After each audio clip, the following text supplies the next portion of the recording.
cảm thấy thật vui và nhiều hạnh phúc đồng hành với quý vị đến với kênh Bậu Kể Chuyện Ma hôm nay. Chuyện ma, đôi mắt âm dương. Hiếu, một cảnh sát trẻ tại thành phố Đà Lạt, tỉnh Lâm Đồng, luôn được đồng nghiệp ngưỡng mộ vì khả năng phá án nhanh chóng. Nhưng ít ai biết, đôi mắt của anh không bình thường. Một bên mắt nhìn thấy thực tại, bên còn lại thấy những thứ không thuộc về thế giới này. Một đêm mưa lạnh, Hiếu nhận nhiệm vụ điều tra vụ mất tích của Minh, một nữ sinh trường nghệ thuật. Cô biến mất sau khi rời khỏi quán cà phê lúc nửa đêm, chỉ để lại chiếc điện thoại bị vỡ trong con hẻm nhỏ. Camera ghi lại hình ảnh cô bước vào con hẻm rồi biến mất. Hiếu đến hiện trường, cảm giác lành lạnh chạy dọc sống lưng khi bước vào con hẻm vắng. Đôi mắt âm dương của anh khiến mọi thứ hiện rõ hơn. Dưới ánh đèn đường mờ nhạt, anh thấy Minh đứng đó, đôi mắt vô hồn, tay chỉ về phía cuối hẻm. Lần theo hướng chỉ, Hiếu phát hiện vết máu mờ nhạt dưới nền đất, kéo dài đến một căn nhà hoang. Đẩy cửa bước vào, anh cảm nhận hơi lạnh rợn người. Trong bóng tối, Minh xuất hiện, ánh mắt khẩn cầu, đôi môi khẽ mấp máy một cái tên: Tuấn. Tuấn là nhân viên cũ của quán cà phê Minh hay ghé. Khi bị hỏi, hắn phủ nhận mọi liên quan, nhưng Hiếu biết có điều gì đó không đúng. Quay lại căn nhà hoang, anh tìm thấy một chiếc vòng tay đứt vấy máu dưới sàn. Giám định cho thấy ADN trùng khớp với Minh. Dưới áp lực bằng chứng, Tuấn cúi đầu nhận tội. Trong cơn say, hắn đã tấn công Minh khi cô từ chối tình cảm, rồi giấu xác trong hầm ngầm của căn nhà. Khi cảnh sát tìm thấy thi thể, gương mặt Minh vẫn còn nét hoảng sợ. Lúc rời đi, Hiếu quay lại nhìn căn nhà hoang. Minh đứng đó, đôi mắt dịu lại, khẽ gật đầu trước khi tan biến vào màn đêm. Hiếu nhắm mắt, thở dài. Một lần nữa, đôi mắt âm dương giúp anh tìm ra sự thật, nhưng nó cũng khiến anh không thể thoát khỏi những ký ức ám ảnh về những linh hồn chưa thể siêu thoát. Sau vụ án Minh, Hiếu cứ ngỡ bản thân có thể tạm nghỉ ngơi. Nhưng những giấc mơ lạ bắt đầu xuất hiện. Mỗi đêm anh đều thấy mình đứng giữa con hẻm tối hôm đó. Tiếng mưa rơi nặng hạt, Minh lại xuất hiện, đôi mắt trống rỗng nhìn anh. Cô không còn nét hoảng sợ như lúc cuối, nhưng cũng không rời đi như những linh hồn khác. Cô đứng đó như muốn nói điều gì. Mỗi sáng tỉnh dậy, Hiếu thấy trên cổ tay mình có những vết bầm nhỏ, như thể ai đó đã nắm chặt lấy anh. Anh tự nhủ chỉ là ảo giác do làm việc quá sức, nhưng mọi chuyện không đơn giản như vậy. Một tuần sau khi phá án, Hiếu nhận được tin báo có một vụ mất tích khác. Lần này là một cô gái làm phục vụ quán ăn đêm, mất tích ngay gần khu vực Minh bị sát hại. Không có manh mối rõ ràng, camera lại tiếp tục bị nhiễu vào đúng thời điểm quan trọng. Linh cảm có điều bất thường, Hiếu quyết định quay lại căn nhà hoang. Đêm hôm đó, anh đứng trước cửa, hít một hơi thật sâu rồi bước vào. Không khí lạnh buốt, căn phòng vẫn bừa bộn như lần trước, nhưng lần này Hiếu thấy rõ hơn một thứ mà trước đây anh chưa nhận ra. Một vết bàn tay lờ mờ trên tường, như thể ai đó đã bám vào đó trong giây phút tuyệt vọng. Anh bước tới, chạm nhẹ vào bức tường. Bỗng, một cơn đau nhói xuất hiện trong đầu. Hình ảnh nhòe đi rồi Hiếu thấy một cảnh tượng lạ. Minh không phải nạn nhân duy nhất. Cô gái vừa mất tích cũng đã từng ở đây. Một bóng đen lướt qua trong ảo ảnh, khuôn mặt hắn không rõ ràng, nhưng Hiếu biết chắc đó không phải Tuấn. Anh bật đèn pin, rà soát căn nhà lần nữa. Dưới tấm ván gỗ cũ, anh phát hiện một sợi dây chuyền bạc. Đây không phải của Minh, vậy của ai? Hiếu mang về trụ sở kiểm tra, xác nhận đó chính là đồ của cô gái vừa mất tích. Nghĩa là cô ta đã ở đó. Nhưng tại sao lại không có dấu vết nào khác? Một cảm giác bất an len lỏi trong đầu Hiếu. Hắn vẫn còn ở ngoài kia. Lần theo những mối liên hệ, Hiếu phát hiện cả Minh lẫn nạn nhân mới đều từng ghé một quán bar nhỏ ở ngoại ô. Anh cải trang thành khách, vào trong quan sát. Không khí đặc quánh mùi khói thuốc, đèn mờ ảo, tiếng nhạc sập sình. Một gã đàn ông ngồi ở góc khuất, ánh mắt láo liên nhìn chằm chằm vào một cô gái trẻ đang uống rượu một mình. Nhận ra ánh mắt của Hiếu, hắn lập tức đứng dậy rời đi. Không chần chừ, Hiếu bám theo. Gã đi vào con hẻm nhỏ phía sau quán bar, bước chân gấp gáp. Khi Hiếu vừa định tăng tốc thì có gì đó chặn đường anh. Minh. Cô đứng ngay giữa con hẻm, ánh mắt đầy hoảng loạn, môi mấp máy không thành lời. Khi Hiếu kịp nhận ra thì bóng gã đàn ông đã biến mất. Anh chạy thật nhanh nhưng hẻm cụt. Không có ai ở đó. Trở về với cảm giác thất bại, Hiếu lại chìm vào giấc mơ kỳ lạ. Lần này Minh không đứng lặng lẽ nữa. Cô đưa tay chỉ về phía một biển số xe. Hiếu giật mình tỉnh dậy, lập tức ghi lại dãy số Dựa vào cơ sở dữ liệu, chiếc xe thuộc về một người đàn ông tên Phong, có tiền án về hành hung phụ nữ. Một sự trùng hợp quá rõ ràng. Không thể chờ đợi thêm, Hiếu cùng đồng đội lần theo dấu vết, phát hiện Phong thuê một căn nhà tạm ở khu vực đồi vắng. Khi phá cửa xông vào, mùi ấm mốc sộc lên. Dưới tầng hầm, một cô gái bị trói chặt, ánh mắt hoảng loạn nhưng vẫn còn sống. Phong không có ở đó. Hắn đã bỏ trốn. Sau khi cứu được nạn nhân, Hiếu trở về nhà, cảm giác trống rỗng kỳ lạ. Anh ngồi xuống, nhìn vào gương. Ánh mắt trong gương không còn là của mình nữa. Mình đang ở đó, mỉm cười, lần này cô đã có thể rời đi. Đèn trong phòng vụt tắt, gió lùa qua khe cửa mang theo một cảm giác nhẹ nhõm. Nhưng Hiếu biết, câu chuyện vẫn chưa kết thúc. Hắn vẫn còn ngoài kia. Và đôi mắt âm dương của anh chắc chắn sẽ lại phải mở ra một lần nữa. Từ sau vụ giải cứu cô gái trong căn nhà hoang trên đồi, Hiếu không còn thấy Minh trong giấc mơ nữa. Nhưng điều đó không có nghĩa là anh được yên ổn. Phong vẫn ngoài kia, một bóng ma thực sự, biến mất mà không để lại dấu vết. Hiếu lật lại hồ sơ của hắn, phát hiện trước đây, Phong từng làm nhân viên bảo vệ tại một nhà kho cũ nằm ở rìa thành phố. Một nơi ít ai lui tới, từng là kho chứa hàng nhưng nay đã bỏ hoang từ lâu. Linh cảm có chuyện bất thường, Hiếu quyết định đến đó vào ban đêm. Không gian vắng lặng, chỉ có tiếng gió rít qua những khe cửa sắt hang gỉ. Đèn pin quét qua lớp bụi dày trên nền nhà, không có dấu hiệu gì cho thấy có người ở đây gần đây. Nhưng khi tiến vào sâu hơn, Hiếu phát hiện một cánh cửa nhỏ bị khóa trái. Anh rút súng, đạp mạnh vào cửa. Một mùi hôi tanh sộc lên, ánh đèn pin lướt qua những vết cào xước trên tường, dấu hiệu của sự vùng vẫy tuyệt vọng. Giữa căn phòng là một chiếc ghế gỗ với dây trói đã bị cắt đứt. Có người đã từng bị nhốt ở đây. Nhưng ai? Khi Hiếu cúi xuống kiểm tra dấu vết trên sàn, một tiếng động vang lên phía sau. Theo phản xạ, anh quay ngoắt lại nhưng không thấy ai. Chỉ có những kệ gỗ cũ xếp sát vào nhau, bóng tối phủ lên từng góc cạnh. Không khí bỗng trở nên ngột ngạt kỳ lạ, cảm giác quen thuộc ùa về. Hiếu biết có thứ gì đó đang quan sát anh. Rồi trong khoảnh khắc, đôi mắt âm dương của anh tự động mở ra. Không gian xung quanh biến đổi, màu sắc trở nên xám xịt, lạnh lẽo. Giữa những kệ hàng cũ nát, một bóng người lờ mờ hiện ra. Là một cô gái, mái tóc dài xõa rũ rượi, quần áo nhàu nhĩ, khuôn mặt lộ rõ vẻ sợ hãi tột độ. Cô ấy không phải mình, cũng không phải cô gái anh vừa giải cứu. Một nạn nhân khác. Cô gái lướt qua những dãy kệ, hướng về phía bức tường phía cuối kho. Hiếu cắn chặt răng, bước theo. Khi đến gần, cô đột ngột quay lại, đôi mắt đen trống rỗng nhìn thẳng vào anh. Cô đưa tay lên môi, ra hiệu im lặng, rồi biến mất. Hiếu áp tay lên tường. Có gì đó ở đây. Anh lùi lại vài bước, dùng hết sức đấm mạnh vào lớp ván gỗ cũ kỹ. Một khoảng trống nhỏ lộ ra, bên trong là một chiếc hốc bí mật. Tim Hiếu đập mạnh khi ánh đèn pin chiếu vào vật bên trong. Một chiếc điện thoại cũ bị vỡ một phần nhưng vẫn còn nguyên sim. Đây có thể là manh mối quan trọng. Anh lập tức mang về trụ sở, nhờ kỹ thuật viên khôi phục dữ liệu. Chiếc điện thoại thuộc về một cô gái tên Lan, mất tích cách đây hơn 1 năm. Gia đình cô vẫn đang tìm kiếm trong vô vọng, không ai biết cô đã đi đâu.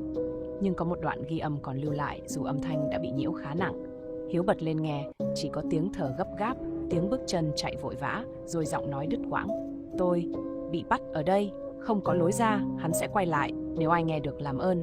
Sau đó là một tiếng hét chói tai rồi im bặt. Hiếu siết chặt tay. Phong. Không thể nghi ngờ gì nữa. Hắn đã giam giữ Lan ở đây và có lẽ cô chưa phải nạn nhân đầu tiên. Nhưng nếu vậy, tại sao hắn lại rời đi mà không phi tang chứng cứ? Hắn vẫn còn thứ gì đó chưa hoàn thành. Ngay lúc ấy, điện thoại Hiếu rung lên. Một tin nhắn từ số lạ, chỉ vỏn vẹn một câu. Tao biết mày đang tìm tao. Phong đang chơi trò mèo vờn chuột, nhưng lần này Hiếu sẽ không để hắn trốn thoát thêm nữa. Tin nhắn từ số lạ chỉ vỏn vẹn vài chữ nhưng đủ khiến Hiếu căng thẳng. Hắn vẫn theo dõi, vẫn biết anh đang lần theo dấu vết của hắn. Điều đó có nghĩa là Hiếu đã đến rất gần sự thật. Nhưng Phong không phải kiểu tội phạm dễ đối phó. Hắn như một con rắn độc, biết cách ẩn mình, biết khi nào nên ra tay. Và quan trọng nhất, hắn không hành động một cách ngẫu nhiên. Hắn có kế hoạch. Hiếu ngồi trong phòng làm việc, bật đi bật lại đoạn ghi âm trong chiếc điện thoại cũ. Giọng của Lan văng vẳng trong không gian, nửa van xin, nửa tuyệt vọng. Có điều gì đó không đúng. Tiếng bước chân, tiếng va đập. Hiếu nhắm mắt, tập trung lắng nghe. Một âm thanh rất nhỏ, gần như bị che lấp bởi tiếng thở hổn hển của cô gái. Anh chỉnh lại tần số, loại bỏ bớt tạp âm. Đó là tiếng kim loại va vào nhau, một loại âm thanh rất đặc trưng. Anh lật lại hồ sơ các khu nhà bỏ hoang trong thành phố. Nhà kho mà anh tìm thấy điện thoại chỉ là một trong những nơi Phong từng lui tới. Nhưng còn nơi nào khác có thể giam giữ nạn nhân? Hiếu nhớ đến một chi tiết quan trọng. Trước khi mất tích, Lan từng làm việc trong một khu công nghiệp cũ ở ngoại ô. Nơi đó đã bị bỏ hoang từ lâu, chỉ còn vài nhà máy sắt thép bị tháo dỡ dở dang, kim loại, tiếng va đập. Phải chăng Phong từng đưa Lan đến đó? Không chần chừ, Hiếu lái xe đến khu công nghiệp cũ. Con đường dẫn vào bên trong đầy cỏ dại mọc tùm, không còn dấu vết của con người. Nhưng cảm giác bất an mỗi lúc một rõ ràng. Anh dừng xe, rút súng, cẩn thận tiến vào khu nhà máy chính. Bên trong trống rỗng, chỉ có những cỗ máy rỉ sét và sàn nhà đầy vết nứt. Tiếng động vang lên phía sau, Hiếu xoay người nhưng không có ai. Cảm giác lạnh buốt chạy dọc sống lưng. Không khí trong phòng trở nên ngột ngạt như có thứ gì đó vô hình bủa vây. Đôi mắt âm dương tự động mở ra. Không gian trước mặt méo mó, nhoẻn nhoẹt như một thước phim cũ bị hỏng. Một hình ảnh hiện ra giữa khoảng không. Lan, gương mặt hốc hác, ánh mắt kinh hoàng, cố chạy về phía anh nhưng không thể đến gần. Cô gái giơ tay chỉ về một góc khuất phía sau lò nấu kim loại cũ kỹ, rồi cô biến mất. Hiếu bước đến đó, tim đập mạnh. Dưới lớp bụi và sắt vụn có một tấm sàn kim loại bị nâng lên một góc. Anh dùng hết sức kéo nó ra. Một hố nhỏ lộ ra bên dưới, bóng tối hun hút, và trong đó là một bộ hài cốt. Lan không còn nữa. Cảnh tượng trước mắt khiến Hiếu siết chặt nắm tay. Cô đã cố báo cho anh biết nơi cô bị giam giữ, nhưng anh đến quá muộn. Những hình ảnh trong đầu anh sâu chuỗi lại, một chuỗi các nạn nhân bị mất tích, những địa điểm rải rác khắp thành phố, tất cả đều dẫn về một kẻ duy nhất. Phong, tiếng bước chân vang lên phía trên, không còn nghi ngờ gì nữa, hắn ở đây. Tiếng bước chân mỗi lúc một gần, nhịp điệu chậm rãi nhưng đầy chú ý. Hiếu không vội vã, anh biết kẻ đứng phía trên kia là ai. Không cần nhìn cũng có thể cảm nhận được ánh mắt theo dõi mình từ trong bóng tối. Phong đang quan sát anh, đang cân nhắc nước đi tiếp theo. Hắn sẽ không tấn công ngay. Hắn muốn biết Hiếu đã phát hiện được bao nhiêu. Anh đứng dậy, chậm rãi kéo lại tấm sàn kim loại, che đi hố sâu bên dưới. Dưới chân anh là hài cốt của Lan, bằng chứng không thể chối cãi. Nhưng quan trọng hơn, cô vẫn ở đây, dù không còn sống nhưng vẫn muốn giúp anh. Đôi mắt âm dương của anh vẫn chưa khép lại hoàn toàn. Anh nhìn thấy hình ảnh nhạt nhòa của cô gái, đứng ngay cạnh lò nấu kim loại. Cô không còn sợ hãi nữa, mà chỉ vào một góc khuất. Một thông điệp, một lời chỉ dẫn. Hiếu lặng lẽ lùi về phía đó, cẩn thận tránh tạo ra âm thanh. Tiếng bước chân của Phong vẫn ở trên cao, hắn chưa biết anh đã di chuyển. Khi đến gần bức tường gạch đổ nát, Hiếu nhận ra có một lối đi hẹp, dẫn ra phía sau khu nhà máy. Nếu anh có thể nhanh chóng rời khỏi đây, hắn sẽ không kịp phản ứng. Nhưng Phong không ngu ngốc. Ngay khi Hiếu vừa bước đến mép tường, một vật nặng từ trên cao rơi xuống, đập mạnh ngay sát chân anh, là một thanh sắt chỉ cách anh vài phân. Hắn muốn cảnh cáo, muốn anh biết rằng mình đã bị bao vây. Một giọng cười khẽ vang lên, vọng xuống từ phía trên. Tao biết mày sẽ đến đây. Hiếu không trả lời, chỉ lặng lẽ nắm chặt khẩu súng trong tay. Hắn có thể đã bố trí sẵn bẫy, hoặc có thể hắn chỉ đang chơi đùa. Nhưng một điều chắc chắn, hắn sẽ không để anh rời đi dễ dàng. Không gian im lặng kéo dài, căng thẳng đến nghẹt thở. Rồi một tiếng động nhỏ vang lên, nhanh, gọn, sắc bén. Hiếu nhận ra đó là âm thanh của dao găm rời khỏi vỏ. Phong không muốn nói chuyện, hắn muốn giết anh. Hiếu nhắm mắt trong một giây, hít sâu. Khi mở mắt ra, đôi mắt âm dương hoàn toàn mở rộng. Không gian xung quanh biến đổi, các mảng tối sáng trở nên rõ ràng hơn, những thứ vô hình lộ diện. Và rồi, anh nhìn thấy nó. Không chỉ có Phong ở đây. Sau lưng hắn, một bóng người khác đứng lặng lẽ. Không phải Lan, cũng không phải Min. Một người đàn ông, khuôn mặt nhợt nhạt, đôi mắt sâu hoắm, bàn tay gầy guộc đặt lên vai Phong như một cái bóng bám theo không rời. Hiếu hiểu ngay, hắn cũng bị theo dõi. Phong cảm nhận được điều gì đó, hắn hơi khựng lại, như thể có luồng hơi lạnh lướt qua sau gáy. Nhưng hắn không thể thấy những gì Hiếu đang thấy. Hắn chỉ có thể cảm nhận, và đó là điều khiến hắn lo lắng. Hiếu không bỏ lỡ cơ hội. Anh nhanh chóng lách người vào lối đi hẹp, lao ra khỏi khu nhà máy trước khi Phong kịp phản ứng. Tiếng bước chân dồn dập đuổi theo phía sau, nhưng Hiếu không dừng lại. Anh biết nếu dừng lại, hắn sẽ không cho anh cơ hội thứ hai. Bước ra đến khoảng trống bên ngoài, ánh đèn đường mờ nhạt chiếu xuống bãi đất hoang. Không còn chỗ nào để trốn, Nhưng Hiếu không cần trốn nữa, anh đã kịp gửi tin nhắn định vị về đội trước khi vào đây. Chỉ cần kéo dài thêm vài phút, anh sẽ không phải đối đầu một mình. Phong bước ra từ bóng tối, ánh mắt sắc lạnh. Hắn không còn cười nữa. Hắn biết trò chơi sắp kết thúc. Nhưng thay vì hoảng loạn, hắn lại chậm rãi đưa tay lên, vỗ nhẹ vào cổ mình. Một tín hiệu, Hiếu siết chặt khẩu súng. Hắn không chỉ có một mình. Hiếu hiểu ngay tín hiệu đó. Hắn có đồng bọn. Không gian im lặng đến ngột ngạt. Chỉ có tiếng gió lùa qua những bức tường đổ nát của khu công nghiệp cũ. Phong đứng đối diện, ánh mắt không rời khỏi Hiếu. Nhưng biểu cảm của hắn không còn đơn thuần là kẻ đi săn nữa. Hắn đang đợi. Từ trong bóng tối, một dáng người khác dần lộ diện. Một người đàn ông cao lớn, cơ bắp cuồn cuộn, gương mặt đầy sẹo, ánh mắt lạnh như băng. Hắn đứng sau lưng Phong, không nói gì, nhưng sự hiện diện của hắn đã đủ để Hiếu biết đây không phải kẻ tầm thường. Mày đến đây là một sai lầm, Hiếu. Giọng Phong vẫn trầm tĩnh, nhưng có chút khoái trá. Hắn biết mình đang có lợi thế, nhưng Hiếu không đáp, chỉ siết chặt khẩu súng trong tay.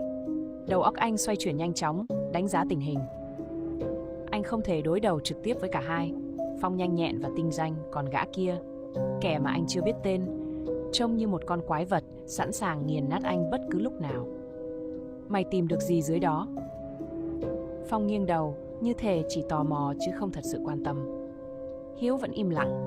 Anh không muốn cho hắn biết rằng mình đã phát hiện ra thi thể Lan, càng không muốn hắn đoán được rằng anh đã nhìn thấy những thứ mà người bình thường không thể thấy. Tao biết mày có cái nhìn khác người, Hiếu.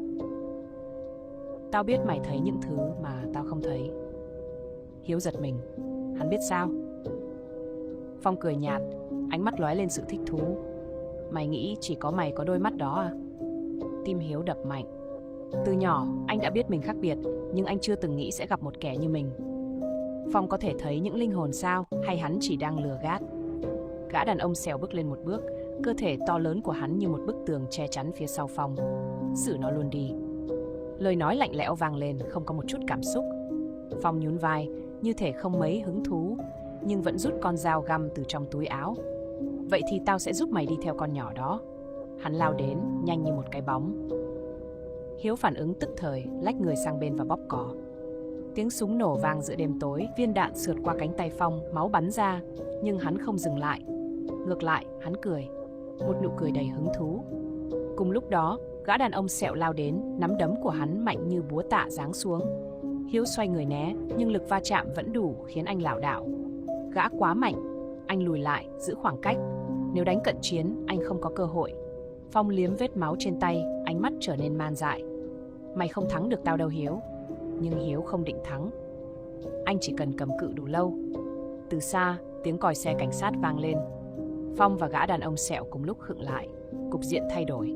Mày báo cảnh sát à? Giọng Phong có chút cáu kỉnh. Hắn liếc nhìn xung quanh, cân nhắc tình thế. Gã đàn ông sẹo cũng nhíu mày, nhưng không nói gì. Tao không chơi với cảnh sát. Gã buông một câu rồi quay người, lùi dần vào bóng tối. Phong nghiến răng, nhưng rồi cũng cười nhạt. Xem như hôm nay mày may mắn. Hắn lùi lại rồi quay người chạy mất. Hiếu không đợi hay. Anh biết bọn chúng thoát được lần này, nhưng đó chưa phải kết thúc.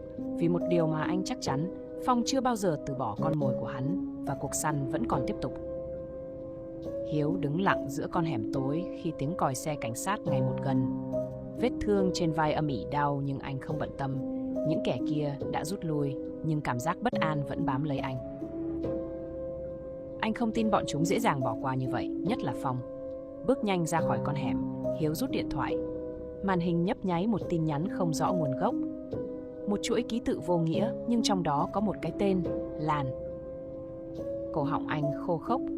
Không ai ngoài anh biết cái tên đó có ý nghĩa gì, và chắc chắn không ai có thể gửi tin nhắn này. Lên xe, anh khởi động máy, phóng đi trong màn đêm, hướng về căn hộ nhỏ của mình. Đầu óc anh căng như dây đàn. Những gì xảy ra tối nay chỉ là khởi đầu. Phong không chỉ là một tên tội phạm đơn thuần. Hắn còn biết nhiều hơn những gì anh tưởng, thậm chí có thể là một trong số những kẻ có khả năng giống anh. Nhưng như vậy nghĩa là gì? Về đến nhà, Hiếu kiểm tra cửa nẻo cẩn thận rồi thả mình xuống ghế. Anh mở lại tin nhắn, cố tìm xem nó có ý nghĩa gì, nhưng tất cả đều vô ích. Sự mệt mỏi kéo đến, mí mắt nặng trĩu.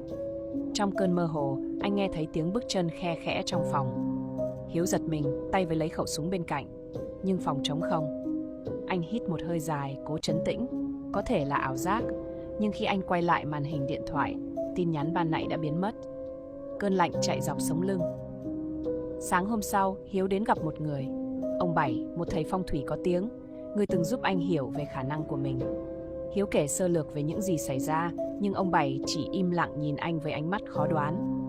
Một lúc sau, ông chậm rãi nói: "Chú mày không chỉ nhìn thấy mà còn bị thứ đó để ý rồi." Hiếu cau mày: "Thứ đó là gì?" Ông Bảy không trả lời ngay, chỉ nhìn ra cửa sổ, nơi những tia nắng yếu ớt xuyên qua lớp màn mỏng. Có những linh hồn không thể siêu thoát vì bị trói buộc bởi oán hận, tiếc nuối hoặc một lý do nào đó. Nhưng cũng có những thứ không còn là con người nữa. Chúng là những mảnh linh hồn vỡ vụn, tồn tại nhờ ký ức và nỗi đau. Hiếu siết chặt bàn tay. "Vậy Lan là gì?" Ông Bảy nhìn anh, ánh mắt sâu thẳm. "Chỉ có chú mày mới trả lời được. Nhưng hãy nhớ, nếu nó muốn tìm chú, nó sẽ không dừng lại. Và những kẻ khác cũng vậy." Hiếu rời khỏi đó với tâm trạng nặng nề. Anh không tin vào số mệnh, nhưng những gì đang xảy ra khiến anh không thể không suy nghĩ. Nếu Lan thật sự chưa biến mất, vậy cô ấy muốn gì? Tiếng chuông điện thoại kéo anh khỏi dòng suy nghĩ. Một số lạ. Anh bắt máy. Đầu dây bên kia, một giọng nói trầm thấp cất lên: "Chúng ta cần gặp nhau." Tim Hiếu khựng lại. Là Phong. Hiếu không trả lời ngay, siết chặt điện thoại trong tay. Cuộc gọi từ Phong đến quá đột ngột, nhưng anh biết sớm muộn gì chuyện này cũng xảy ra. Gã không phải loại người dễ dàng buông bỏ thứ mình muốn, và nếu gã chủ động liên lạc, nghĩa là hắn đang giữ một quân bài quan trọng. "Gặp ở đâu?" Hiếu hỏi, giọng bình tĩnh hết mức có thể. "Bãi phế liệu ngoại ô." Nửa tiếng nữa. Cuộc gọi kết thúc ngay sau đó, không cho anh cơ hội từ chối hay thương lượng. Hiếu ngồi lặng vài giây, đầu óc nhanh chóng phân tích tình huống. Nếu Phong muốn giết anh, gã đã không cần tốn công gọi điện. Một cái bẫy. Có thể, nhưng Phong không phải loại hành động nông cạn như vậy. Anh lục túi, kiểm tra khẩu súng đã lên đạn rồi rời đi. Lần này anh sẽ không đến tay không. Bãi phế liệu nằm tách biệt khỏi khu dân cư, xung quanh toàn là sắt vụn và những chiếc xe cũ hoen rỉ. Đúng giờ hẹn, Hiếu dừng xe, bước xuống, cảnh giác quan sát xung quanh. Phong đứng đó, khoanh tay tựa vào một chiếc container cũ, ánh mắt sắc lạnh. Không có ai khác, ít nhất là trong tầm mắt. "Tao đến rồi, nói đi." Phong nhìn anh một lúc rồi chậm rãi lên tiếng: "Tao biết mày đang tìm hiểu chuyện gì. Và tao cũng biết mày thấy những thứ mà người thường không thấy." Hiếu không đáp, chỉ quan sát phản ứng của gã. "Vấn đề là," Phong tiếp tục, "mày không phải kẻ duy nhất có thể nhìn thấy chúng." Một cơn lạnh chạy dọc sống lưng Hiếu. Anh đã đoán Phong biết gì đó, nhưng không ngờ gã lại nói thẳng như vậy. "Ý mày là sao?" Phong nhếch môi, rút từ túi áo một tấm ảnh nhào nát và ném về phía Hiếu. Anh nhặt lên và tim anh như ngừng đập. Trong ảnh là Lan. Nhưng không phải Lan của những ngày còn sống, mà là một bóng hình nhạt nhòa, gương mặt trắng bệch với đôi mắt trống rỗng, đứng ngay sau lưng anh trong một bức ảnh chụp cũ. Hiếu siết chặt bức ảnh, ánh mắt tối sầm. "Mày lấy cái này ở đâu?" Phong khoanh tay, giọng trầm hẳn xuống. "Người gửi nó cho tao cũng chính là kẻ muốn giết mày. Và có vẻ như nó không phải con người." Câu nói của Phong khiến cả cơ thể Hiếu căng cứng. Một phần trong anh đã nghi ngờ từ lâu, nhưng tận tai nghe thấy điều đó lại là chuyện khác. "Mày muốn gì?" Phong nhếch môi, "Cùng một thứ mà mày muốn. Sự thật." Một cơn gió lạnh thổi qua, mang theo tiếng kim loại va vào nhau lạch cạch. Hiếu nhìn thẳng vào mắt Phong. Gã không có lý do gì để bịa chuyện, nhưng điều đó không có nghĩa là Hiếu tin gã hoàn toàn.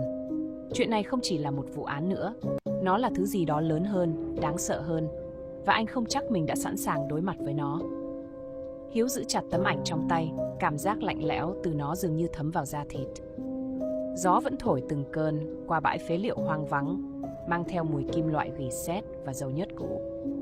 Anh nhìn Phong, cố đọc xem gã đang thực sự muốn gì. Nhưng ánh mắt của Phong cũng giống như một tấm màn đen, không để lộ điều gì ngoài sự bí hiểm. "Mày muốn tìm sự thật, nhưng tao không nghĩ mày chỉ đơn thuần tò mò. Nói thẳng ra đi." Phong cười nhạt, chậm rãi rút ra một điếu thuốc, châm lửa, hít một hơi sâu trước khi trả lời. "Tao không phải đứa thích dây vào mấy chuyện tâm linh, nhưng từ lúc tao gặp mày, mọi thứ cứ như quỷ ám. Đầu tiên là những kẻ muốn giết mày, rồi bây giờ đến thứ này." Gã gõ nhẹ vào bức ảnh trong tay Hiếu. "Tao cần biết tao đang đối mặt với cái gì. Và tao biết chỉ có mày có câu trả lời." Hiếu im lặng. Anh không chắc mình có câu trả lời hay không, nhưng có một điều anh chắc chắn, Nếu Phong cũng bị cuốn vào chuyện này, thì nghĩa là có thứ gì đó rất lớn đang vận hành phía sau. Không đơn thuần là những hồn ma vất vưởng hay oan hồn chưa siêu thoát, mà là một thứ gì đó mạnh hơn, nguy hiểm hơn. Anh nhìn xuống bức ảnh, cố gắng phân tích nó. Gương mặt của Lan mờ nhòe như một hình bóng phản chiếu trên mặt nước, đôi mắt trống rỗng nhìn xoáy vào anh. Cảm giác như cô ấy vẫn còn đang ở đâu đó rất gần quan sát anh. Nhưng đó là Lan, hay chỉ là thứ gì đó mang hình dạng của cô ấy? Mày lấy bức ảnh này từ ai? Phong nheo mắt, hất đầu về phía chiếc xe cũ đằng sau. Có một gã lạ mặt gửi đến cho tao. Hắn bảo đây là thứ mày cần thấy. Nhưng điều kỳ lạ là...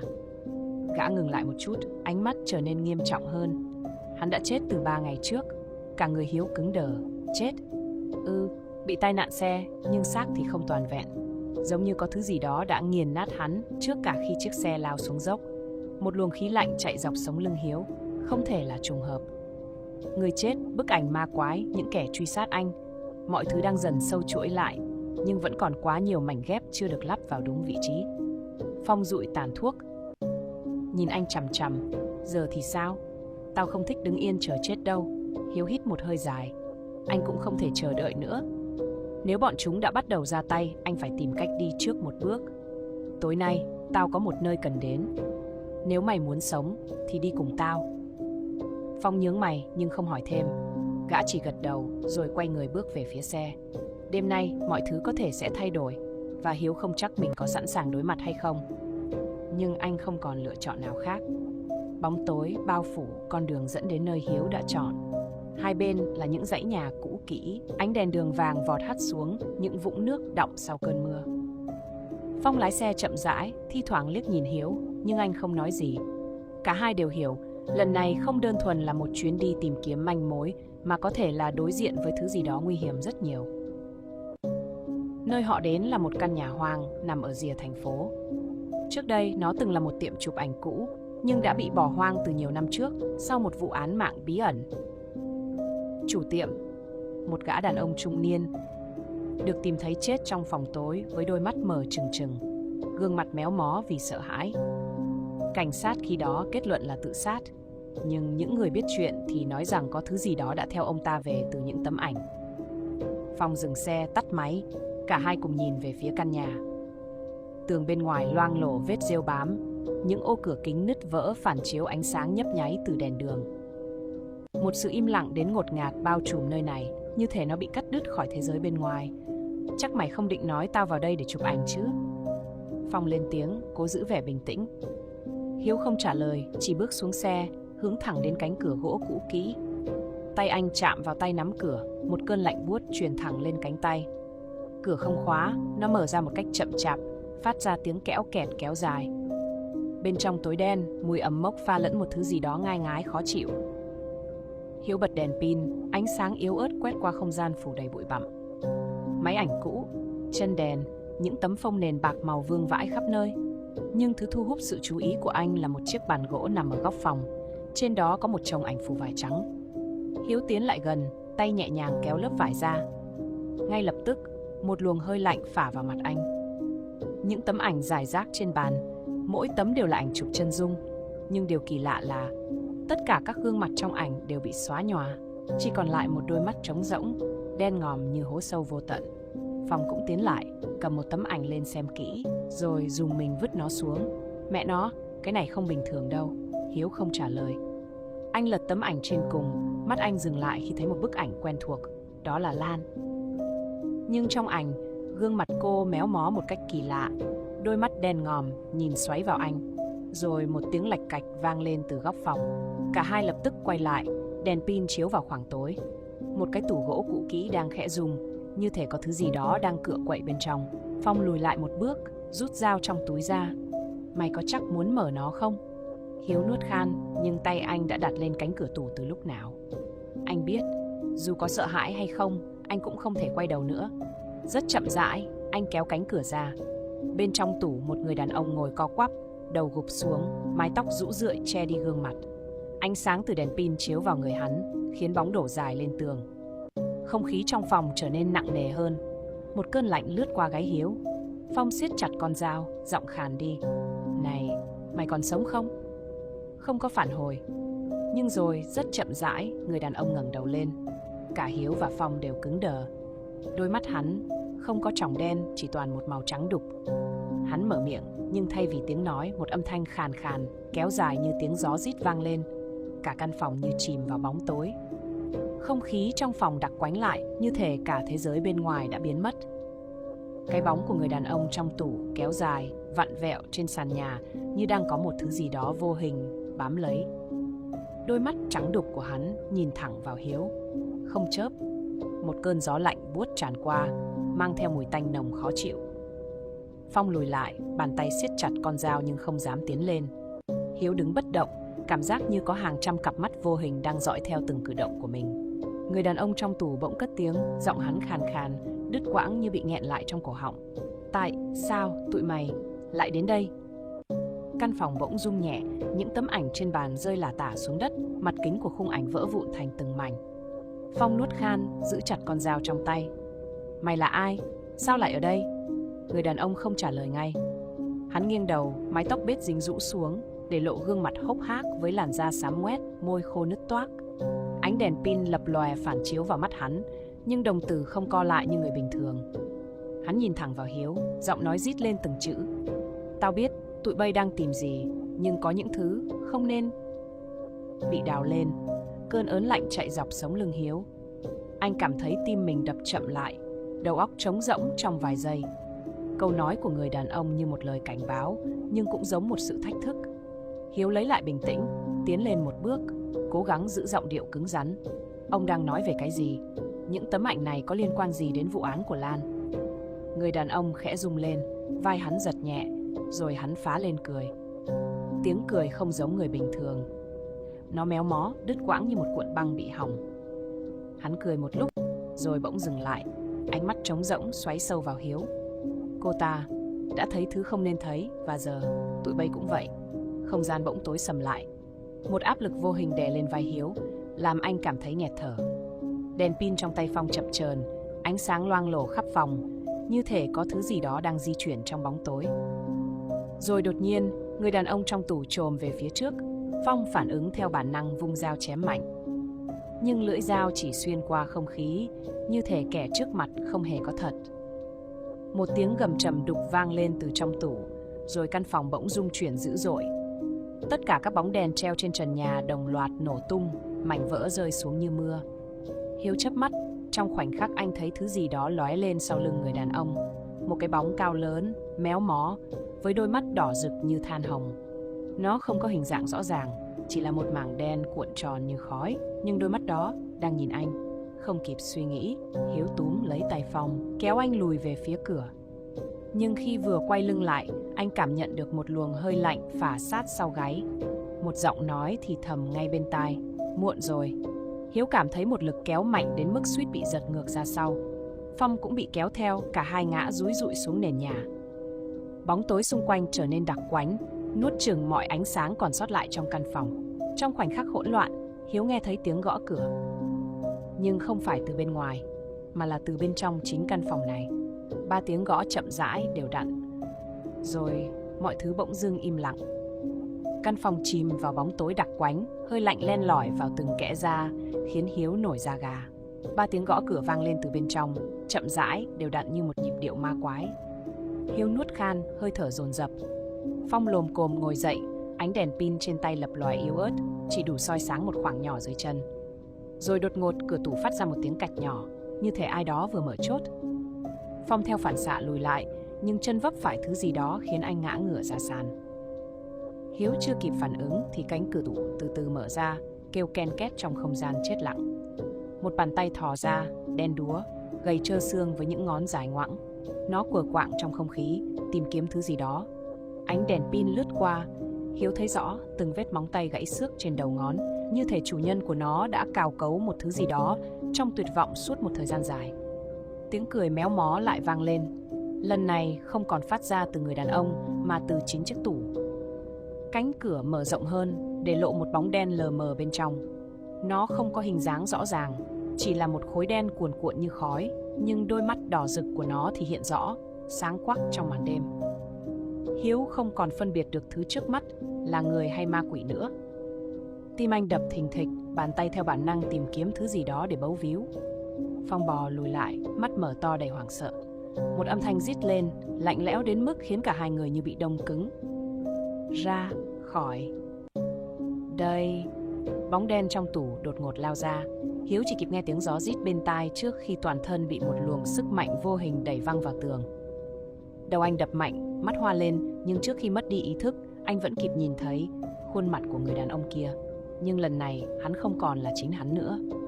Làn da trên mặt hắn rạn nứt, những đường nứt đen lan rộng như mạng nhện, để lộ bên dưới một thứ gì đó không phải da thịt con người.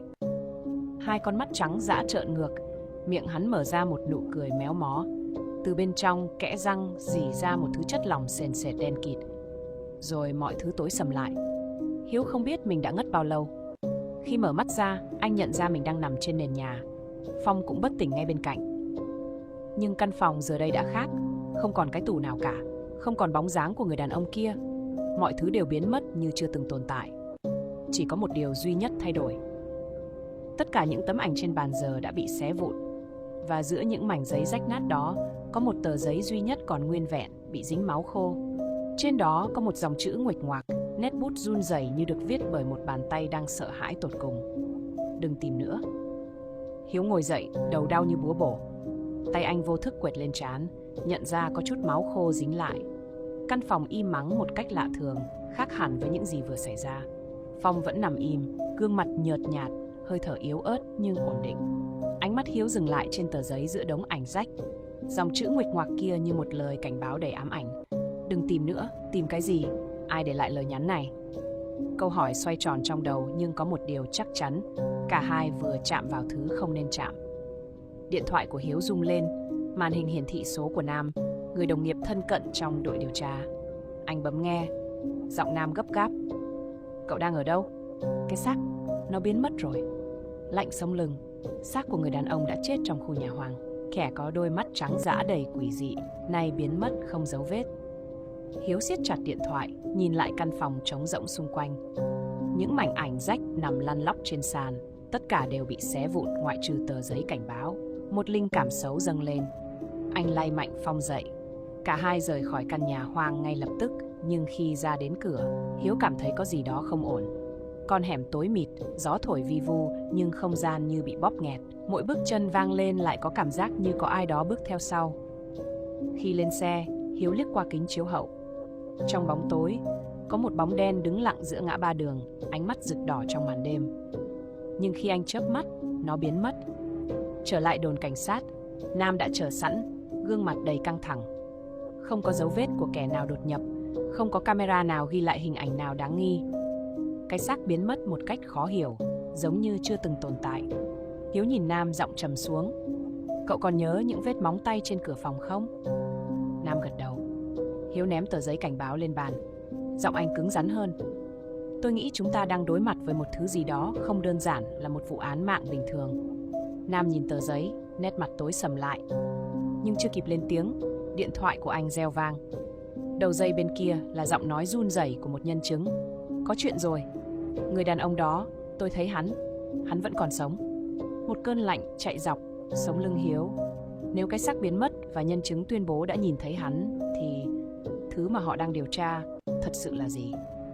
Hiếu vội vã giật lấy điện thoại từ tay Nam.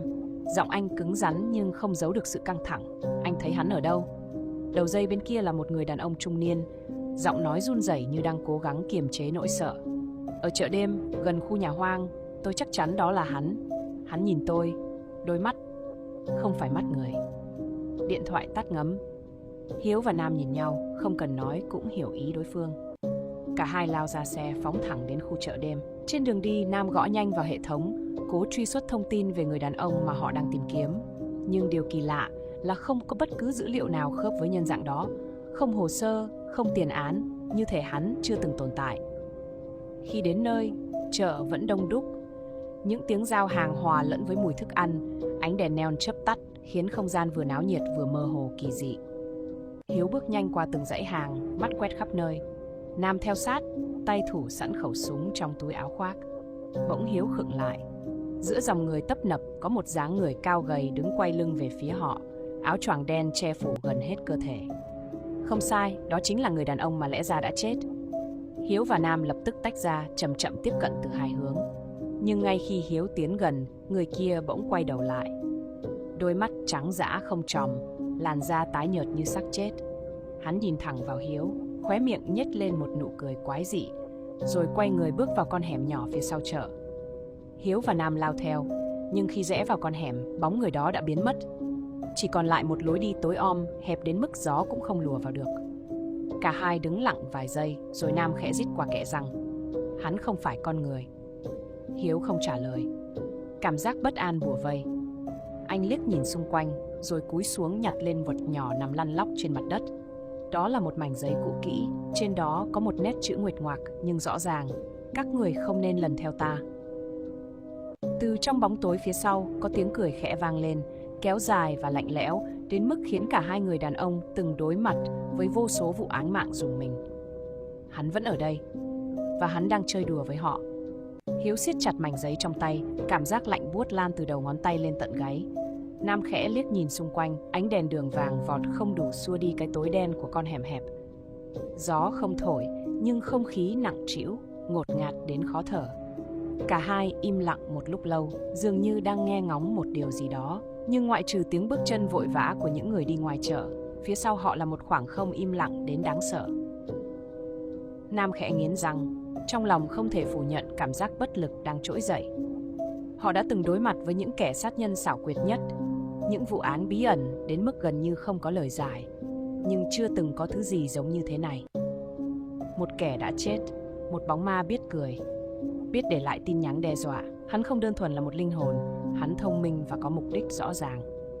Bất chợt, từ sâu trong con hẻm, một bóng đen thấp thoáng vụt qua, nhanh đến mức nếu không tập trung họ đã nghĩ đó chỉ là ảo giác. Hiếu và Nam không cần trao đổi, cả hai đồng loạt lao tới. Nhưng khi đến cuối hẻm, họ chỉ thấy một cánh cửa cũ kỹ, chênh vênh như sắp sập. Hiếu đưa tay đẩy nhẹ, cánh cửa kêu cọt kẹt rồi mở ra, để lộ một căn phòng tối om, bụi bặm phủ đầy sàn. Nam bật đèn pin, ánh sáng quét qua từng góc phòng. Những mảng tường bong tróc, nền nhà đầy dấu giày loang lổ như có người đã qua lại thường xuyên. Trên một chiếc bàn gỗ mục, một tập hồ sơ cũ bị bỏ lại, giấy đã ố vàng, nhưng nét chữ vẫn còn rõ. Hiếu lật từng trang. Những tấm ảnh đen trắng hiện ra. Cảnh sát chết, nạn nhân mất tích, những vụ án tưởng chừng như không liên quan, nhưng tất cả đều có một điểm chung. Mỗi người đều có một đôi mắt khác thường trong bức ảnh chụp cuối cùng trước khi họ biến mất. Bên dưới chồng giấy là một bức ảnh khác. Khi Hiếu nhìn thấy, anh lập tức cảm thấy da đầu tê dại. Đó là bức ảnh của anh và Nam chụp cách đây không lâu. Nhưng điều kinh khủng nhất chính là đôi mắt trong ảnh. Chúng không phải mắt của họ. Một cơn gió lạnh bất ngờ lùa qua khiến những trang giấy trên bàn bay tứ tung. Cánh cửa sau lưng họ đóng sầm lại, tiếng cười quái dị vang vọng trong bóng tối. Hiếu quay ngoắt lại nhưng không có ai phía sau. Nam thở mạnh, vứt bức ảnh xuống đất rồi giật lấy khẩu súng. Chúng ta đã vào bẫy.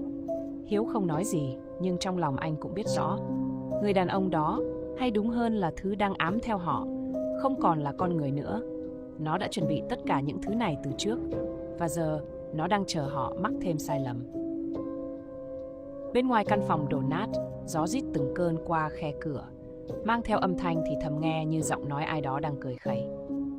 Nam cầm chặt khẩu súng, ánh mắt căng thẳng quét khắp căn phòng. Hiếu hít một hơi sâu, cố giữ bình tĩnh nhưng mồ hôi lạnh đã thấm ướt lưng áo. Họ không thể ở đây lâu hơn, nhưng ra ngoài mà không có phương án cũng chẳng khác gì tự dâng mạng. Từ trong bóng tối, một tiếng bước chân vang lên, rất khẽ nhưng rõ ràng. Hiếu và Nam đồng loạt quay đầu. Một bóng người đứng lặng giữa phòng, không biết đã xuất hiện từ lúc nào. Dáng vẻ cao gầy, áo choàng đen phủ dài đến tận đất, che kín cả cơ thể. Mái tóc rũ xuống, khuôn mặt khuất trong bóng tối, nhưng Hiếu có thể cảm nhận được ánh mắt lạnh lẽo đang nhìn chằm chằm vào mình. Cổ họng anh khô khốc nhưng vẫn cất tiếng "Mày là ai?" Người đó không trả lời, chỉ nghiêng đầu một góc kỳ quái. Rồi chậm rãi, từ từ bước về phía họ.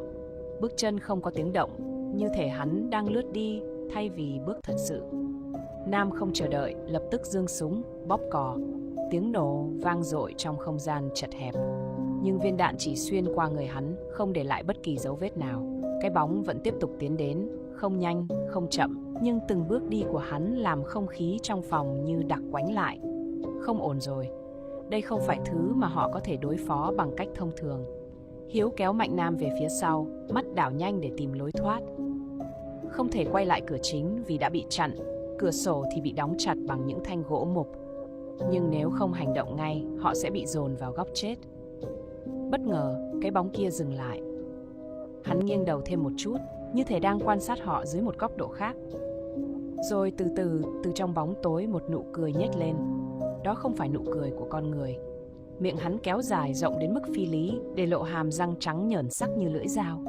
Cảm giác ớn lạnh lan khắp người Hiếu. Anh không thể để mình bị cuốn vào trò chơi này. Càng sợ hãi, hắn sẽ càng mạnh hơn. Phải tìm cách kiểm soát tình hình. Bất thình lình, bóng đen kia bật cười. Một tràng cười dài, khô khốc và rợn người. Cùng lúc đó, cánh cửa phía sau họ mở bật ra, như thể có ai đó vừa đứng ngoài kéo mạnh. Không có thời gian để suy nghĩ, Hiếu kéo Nam lao ra ngoài. Không gian bên ngoài vẫn tối đen, nhưng ít nhất họ đã rời khỏi căn phòng đó. Phía sau, tiếng cười vẫn vang lên, hòa lẫn vào tiếng gió, đuổi theo họ cho đến khi cả hai mất hút vào màn đêm. Hiếu và Nam lao ra khỏi căn nhà hoang, hơi thở gấp gáp, tim đập thình thịch trong lồng ngực. Không khí bên ngoài không khá hơn là bao, màn sương dày đặc bao phủ khiến ánh sáng đèn đường cũng trở nên mờ nhạt. Cảm giác có thứ gì đó vẫn bám theo họ, một thứ vô hình nhưng đầy áp lực. Nam siết chặt khẩu súng, đôi mắt căng lên vì cảnh giác. Cả hai không dám dừng lại, cứ thế chạy dọc con đường nhỏ. Những ngôi nhà bỏ hoang hai bên đường như đang quan sát họ, những ô cửa tối đen như mắt quỷ. Không ai nói với ai lời nào, nhưng đều hiểu rõ tình thế hiện tại. Cái bóng trong căn phòng đó không phải thứ bình thường, cũng không phải con người. Một tiếng động nhỏ vang lên trái. Nam xoay người, súng giương thẳng. Hiếu cũng quay theo, nhưng chỉ thấy một khoảng tối mịt mùng, không có gì di chuyển. Nhưng cảm giác có thứ gì đó vẫn lẩn khuất, khiến cả hai không thể thả lỏng. Không thể đứng đây mãi, Hiếu kéo Nam chạy tiếp. Điện thoại trong túi rung lên, Hiếu vội rút ra, màn hình hiển thị số của Vũ. Anh ta chắc chắn đã tìm ra thứ gì đó. Mày đang ở đâu rồi? Vũ gấp gáp hỏi. Bọn tao vừa thoát khỏi cái nhà hoang ở khu 7. Có thứ gì đó ở đó, không phải người. Tao biết rồi. Nghe này, tụi mày phải rời khỏi đó ngay. Tao tìm được tài liệu về căn nhà đó rồi. Cách đây hơn 30 năm, từng có một vụ án ở đó, nhưng bị giấu nhẹm đi. Một vụ mất tích hàng loạt, 6 người mất tích trong cùng một đêm, không ai tìm ra xác, chỉ có một nhân chứng sống sót. Nhưng gã đó bị đưa vào viện tâm thần ngay sau đó, không ai nghe được lời khai chính xác. Vậy người đó còn sống không? Hiếu hỏi nhanh. Chết rồi, cách đây 3 tháng. Nhưng có một chuyện kỳ lạ, lúc khám nghiệm tử thi, bác sĩ phát hiện trong mắt gã có dấu vết của một loại hóa chất lạ, kiểu như bị đốt cháy từ bên trong. Hiếu và Nam nhìn nhau, cả hai đều hiểu chuyện này không chỉ đơn thuần là một vụ án bình thường. Những vụ mất tích, cái bóng trong căn phòng đó, nụ cười ma quái, tất cả đều có liên quan đến nhau. Vũ tiếp tục. Tao còn tìm thấy một bản ghi chép cũ của cảnh sát thời đó, ghi rõ một câu duy nhất của nhân chứng trước khi gã phát điên. Hắn nói, hắn thấy một đôi mắt. Hiếu cảm thấy lạnh sống lưng. Đôi mắt âm dương. Câu chuyện này đang dần trở nên rõ ràng hơn, nhưng đồng thời cũng đáng sợ hơn bao giờ hết. Hiếu siết chặt điện thoại trong tay, đầu óc căng như dây đàn. Những thông tin mà Vũ vừa cung cấp làm mọi thứ trở nên rõ ràng hơn, nhưng cũng đầy ám ảnh. Đôi mắt, hóa chất lạ, những vụ mất tích. Có một thứ gì đó vô hình đang giăng một tấm lưới chặt chẽ quanh họ. Nam vẫn giữ chặt khẩu súng, ánh mắt không ngừng quét qua từng góc tối của con đường. Tiếng gió rít qua những mái nhà cũ kỹ, tạo thành những âm thanh kỳ quái. Hai người không dừng lại mà tiếp tục tiến nhanh về phía trước, cố gắng thoát khỏi khu vực này càng sớm càng tốt. Nhưng cảm giác bị theo dõi vẫn không hề giảm bớt. Đột nhiên, một tiếng động vang lên từ phía sau, như thể có thứ gì đó vừa di chuyển trong bóng tối. Hiếu và Nam lập tức quay phát lại, Nam giơ súng lên, sẵn sàng nổ súng nếu cần thiết. Nhưng trước mắt họ chỉ là một con hẻm nhỏ tối om, không một bóng người. Hiếu nuốt khan, cố gắng trấn tĩnh. Không thể đứng đây mãi, phải tìm ra đầu mối tiếp theo. Mày có tìm được địa chỉ của nhân chứng đó không? Hiếu hỏi Vũ qua điện thoại. Có. Trước khi chết, hắn sống ở một căn nhà nhỏ gần khu phố cổ. Tao đã gửi địa chỉ qua tin nhắn rồi. Nhưng tao không chắc có gì ở đó đâu. Không cần chắc, Chỉ cần có đầu mối, Nam gằn giọng. Cả hai nhanh chóng rời khỏi khu vực, bắt một chiếc taxi chạy thẳng đến địa chỉ mà Vũ gửi. Đường phố về khuya vắng lặng một cách kỳ lạ, không khí nặng nề như thể cả thành phố đang chìm vào một giấc ngủ bất an. Chiếc taxi dừng lại trước một căn nhà cũ kỹ, ánh đèn đường vàng vọt hắt lên những bức tường loang lổ. Một cảm giác lạnh lẽo bao trùm ngay khi cả hai đặt chân xuống xe. Hiếu bước lên bậc thềm, do dự một chút rồi đưa tay gõ cửa. Không có tiếng trả lời. Nam liếc Hiếu một cái rồi thử xoay tay nắm cửa. Cánh cửa kêu lên một tiếng cọt kẹt rồi từ từ mở ra. Một mùi ẩm mốc xộc thẳng vào mũi. Cả hai rút đèn pin, soi vào trong. Căn nhà nhỏ, đồ đạc cũ kỹ, phủ đầy bụi. Nhưng có một thứ khiến cả hai rùng mình. Trên tường, chi chít những hình vẽ kỳ lạ bằng than, toàn là những đôi mắt. Mày thấy gì không? Hiếu khẽ hỏi. Nam không trả lời ngay, ánh mắt dừng lại ở một góc phòng. Có gì đó nằm trên sàn nhà, một xấp tài liệu cũ kỹ, rải rác xung quanh là những tấm ảnh đen trắng, đã ố vàng. Hiếu cúi xuống nhặt lên một tấm ảnh, tim bỗng chững lại. Trong ảnh là một nhóm người, 6 người, đứng trước căn nhà hoang mà họ vừa chạy khỏi. Nhưng điều đáng sợ nhất không phải là những khuôn mặt ấy, mà là một cái bóng đứng lẫn giữa họ. Một bóng người, với đôi mắt sáng rực như than hồng. Hiếu cảm thấy cả người lạnh toát khi nhìn vào bức ảnh. Dù đã mờ nhòe theo thời gian, nhưng cái bóng ấy không thể bị bỏ qua. Nó đứng lẫn giữa những người trong ảnh, không rõ nét mặt, chỉ có đôi mắt phát sáng như đang nhìn thẳng vào anh. Nam cũng nhìn thấy, nhưng thay vì sợ hãi, hắn chỉ trầm giọng hỏi. Nhận ra ai trong ảnh không? Hiếu lật lại những tấm ảnh khác. Càng xem, tim anh càng đập nhanh hơn. Những người này có vài gương mặt quen thuộc. Một người là nhân chứng đã chết, một người khác là bác sĩ pháp y từng xử lý một vụ án mất tích mà Hiếu điều tra năm ngoái, và còn một người trông rất giống gã đàn ông xuất hiện trên camera ở khu nhà hoang lúc trước. Nhưng có một khuôn mặt nữa khiến anh rùng mình hơn cả. Một người đàn ông trung niên, dáng vẻ nghiêm nghị, bộ đồ cảnh phục dù đã cũ nhưng vẫn rõ nét. Chính là ông Hoàng, cấp trên cũ của Hiếu. Ông ta từng điều tra một vụ án lớn cách đây 10 năm rồi, đột ngột xin nghỉ hưu không lý do. Hiếu nhớ lúc đó có nhiều lời đồn thổi về việc ông ta phát hiện ra thứ gì đó khủng khiếp, nhưng không ai biết rõ sự thật. Và giờ ông ta lại xuất hiện trong một bức ảnh cũ, chụp chung với những kẻ dính líu đến hàng loạt vụ mất tích kỳ lạ. Nam nhìn Hiếu, ánh mắt sắc lạnh. Còn ai nữa không? Hiếu lắc đầu nhưng tay vẫn siết chặt bức ảnh. Cảm giác như mình vừa vô tình lật ra một phần của bức màn che giấu một thứ còn kinh khủng hơn cả những gì anh tưởng tượng. Nếu ông Hoàng liên quan đến vụ này thì có nghĩa là... Một tiếng động nhỏ vang lên từ phía sau, khiến cả hai quay phát lại. Cánh cửa phía sau phòng khẽ lay động dù không có gió. Nam giơ súng lên, tiến lại gần. Hiếu theo sát phía sau, tim đập thình thịch. Họ không còn tin vào sự trùng hợp nữa. Nam đẩy mạnh cánh cửa, đèn pin lia nhanh vào trong. Một căn phòng nhỏ, bừa bộn, giấy tờ rải rác khắp nơi. Nhưng ngay giữa phòng, trên chiếc bàn gỗ cũ là một tập hồ sơ dày cộp, được đặt ngay ngắn, như thể ai đó vừa để lại. Hiếu bước tới, mở ra xem. Những trang đầu tiên chỉ là tài liệu pháp y thông thường, nhưng càng lật về sau anh càng cảm thấy rợn người. Hồ sơ ghi lại các vụ mất tích trong suốt 20 năm qua, nhưng điều đáng sợ nhất là hầu hết nạn nhân đều có một điểm chung. Trước khi biến mất, họ đều từng kể rằng mình nhìn thấy một đôi mắt kỳ lạ trong gương. Đôi mắt âm dương, Nam khẽ nói, ánh mắt tối sầm lại. Hiếu không trả lời. Tay anh lật tiếp những trang sau cùng. Một danh sách những người từng liên quan đến vụ án, trong đó có cả những người trong bức ảnh. Và cuối danh sách, một cái tên khiến anh gần như nghẹt thở khi đọc thấy. Tên của chính anh. Hiếu cảm giác như máu trong người đông cứng lại khi nhìn thấy tên mình trong danh sách. Những con chữ đen đậm, rõ ràng, không thể nào nhầm lẫn. Hắn không hiểu tại sao tên mình lại xuất hiện ở đây, giữa một danh sách những nạn nhân mất tích hoặc đã chết. Nam cũng nhìn thấy nhưng không nói gì, chỉ nhìn chằm chằm vào Hiếu như muốn xác nhận một điều gì đó. Hiếu hít sâu, cố gắng trấn tĩnh. Anh lật nhanh những trang còn lại, mắt quét qua các tài liệu. Mọi thứ đều được ghi chép cẩn thận, nhưng có một điểm kỳ lạ. Không có bất kỳ bằng chứng nào về nguyên nhân mất tích hay thi thể của các nạn nhân. Họ biến mất mà không để lại dấu vết, ngoại trừ một điểm chung duy nhất, đôi mắt kỳ lạ mà họ từng nhìn thấy trước khi biến mất. Đột nhiên, tiếng sột soạt vang lên từ góc phòng. Cả hai quay phát lại, súng trên tay Nam lập tức chĩa vào hướng phát ra âm thanh. Một tấm màn cũ kỹ bay phất phơ, bên trong không có gì ngoài một chiếc ghế đổ nghiêng. Nhưng Hiếu biết có điều gì đó không đúng. Không khí trong phòng bỗng trở nên lạnh lẽo, từng cơn gió vô hình len lỏi vào da thịt. Anh cảm nhận được một ánh nhìn, không phải từ Nam, mà từ đâu đó trong căn phòng này.